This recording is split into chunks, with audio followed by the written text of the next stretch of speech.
Hi, and welcome to the latest edition of Elementary Teacher Resources Podcasts.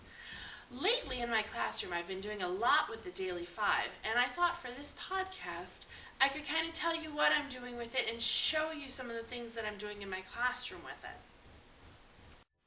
One of the big components of using the Daily Five in your classroom is using these anchor charts, they call them in the book. And basically what they are is there's lessons that teach the children each component of the Daily Five. And we have modified it a little bit in our classroom. We call it the Independent Three. We actually do read to self, work on writing, and word work. We eliminated the read to a friend or read to someone or whatever it was called because it was just too chaotic. And we didn't do listen to reading because I don't have access to that material right now. When I was first beginning the Daily Five a few months ago, I really wanted to focus on the read to self because I found that my children in my class don't get enough time to read. They are always in skill groups or they're running around or they're doing whatever, and they're not actually sitting down and spending time reading books. So the read to self was the reason that I actually researched the Daily Five as something I could do in my classroom because I wanted to have more organized independent reading time. And so basically what I did, and I just followed along what the book had to say, is to introduce Read to Self. We talked about things that the students should be doing during Read to Self and things that the teacher will be doing during Read to Self. And while I was discussing what the students would be doing, we brainstormed together what works in our classroom. What are some strategies that would work? What are some things that would work? Where are some places to sit? Where are places not to sit? Who are people to sit by? Who are people not to sit by?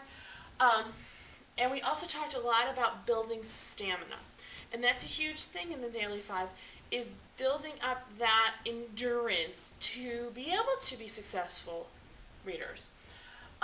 One of the funniest things that happened when we were brainstorming the Read to Self section was one of my students said, "Face the wall." And I thought it was funny at the time, but it's actually been a really good tool in my classroom when someone is off focus, they're watching what's going on, and I just tell them, turn around and face the wall. And it's kind of like you put blinders on, and they just are so focused then. So I don't think I actually wrote it on the chart because it kind of would have sounded strange. What we actually did was just read quietly and things like that, stay in one spot. When we were beginning Read to Self, we started off with just 3 minutes. Each student had their book bin, and they only read for 3 minutes before I called them back to the rug. And at first I thought, 3 minutes? That's just ridiculous. But I learned that if you start off with those little bits of time and you build up that success, it made it so much easier in the long run. I actually did have a chart when we first started that was minutes on task for stamina, and I would mark, oh, today we did 4 minutes. Oh, look, this time we did 5 minutes. But now that we've been doing it for a while, my kids are in Read to Self for anywhere from 20 to 30 minutes every day, and they're totally fine. After a few days of doing Read to Self, I noticed that some of my kids were getting stuck. So I made this anchor chart. It's not from the book, but it was something my class needed. And it's just, what should I do if I get stuck while reading?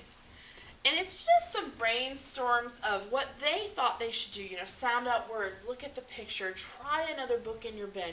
So it was things for them to be able to revisit when they got stuck because they knew they couldn't be coming up to me because I was going to be working with a group. So I helped them brainstorm some strategies.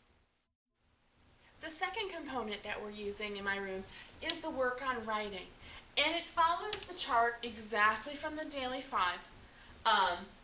The only thing that I've really kind of changed is I did have more of a writing craft implementation instead of just go write whatever you want.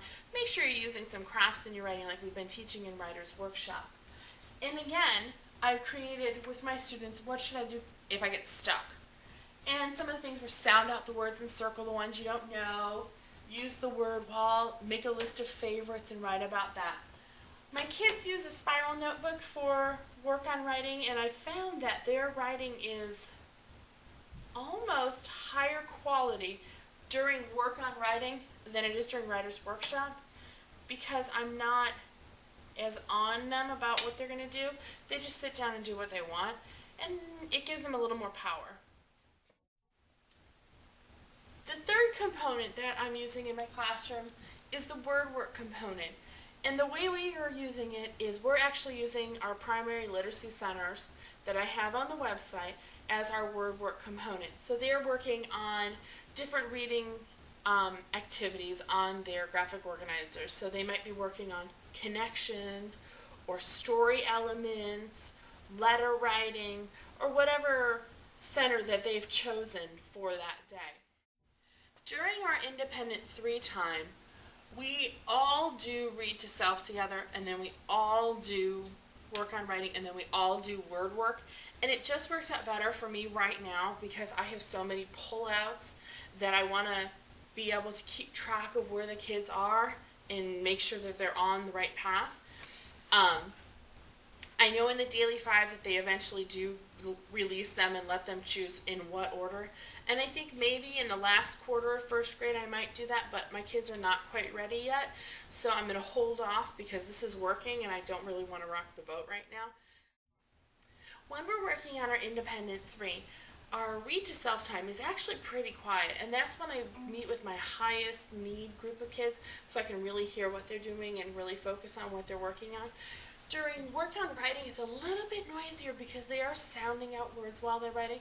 And then during word work, some of the centers they can do in partners, but I've trained them that they have to use a respectful tone of voice. So they have to either whisper or sit far away from the guided reading table, so they're not disturbing what I'm doing here at the table. A major component of the Daily 5 is the children being able to access Just Right books for themselves. And what I've done in my classroom is I have purchased little bins from the dollar store for the children to put their books in and their supplies for the Daily 5. And the way I started it was I taught 3 lessons, one on how to pick Just Right books, and I modeled what Just Right books could look like, and then what were 2 easy books and what books were too hard. And then what we did was we went forth in our classroom library and I let the kids try the strategies I had taught them to choose Just Right books. And then we all sat and looked at our books and talked about, was this a good pick? Was this an inappropriate pick? Should I choose something harder? Should I choose something more difficult? Or did I do a great job?